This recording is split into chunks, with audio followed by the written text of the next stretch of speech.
Hey everyone, welcome back. And this is my review of Nanatsu no Taizai, also known as the Seven Deadly Sins, Episode 3. Man, you have got to love that fucking Taizai greatness. Really. Like, as soon as the anime finishes, I do actually plan on reviewing the manga probably to fill the time for it, even though I could have technically already because I have been reading it for almost a year now, but still though. I mean, Taizai has quickly, even before the anime started, quickly became one of my favorite shonens. Okay? Because it's just so fucking good. Like, I'm getting a lot of nostalgic feelings while reading and watching this. And the reason, even though it's kind of not really an old series.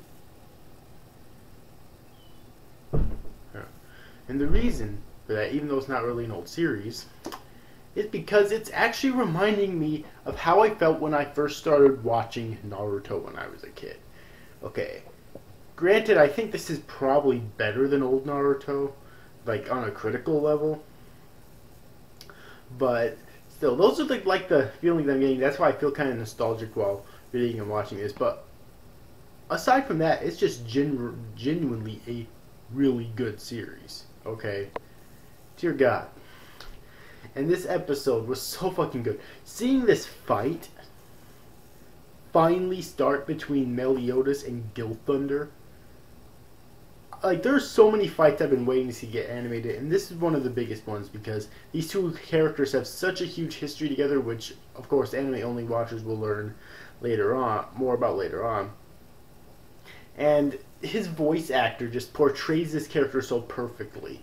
And finding to see these two fight with that animation is just stunning.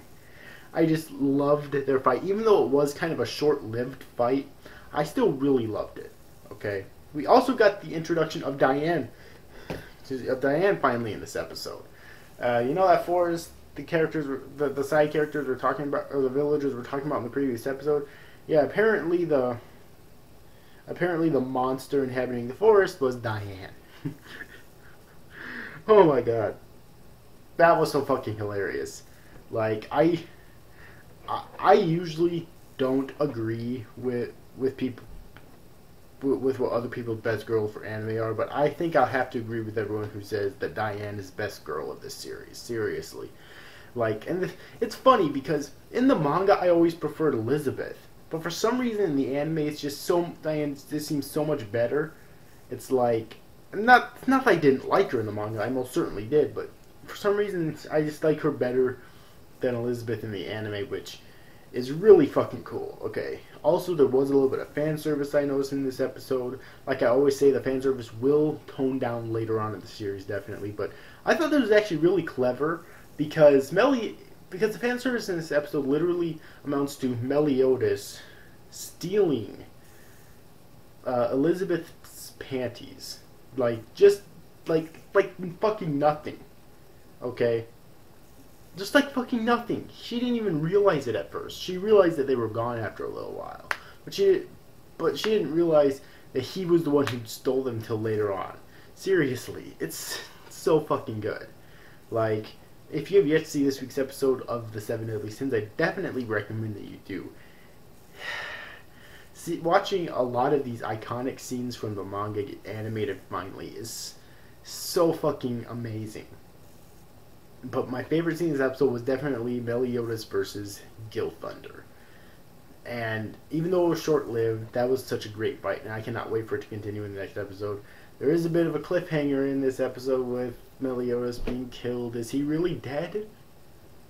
What the fuck do you think? Seriously, if you're an anime-only watcher, what the fuck do you think? Honestly. But, yes, it's not much of a cliffhanger, really. But anyways, though, overall, I hope you enjoyed this review, guys. See you guys. Thank you for watching. Bye-bye.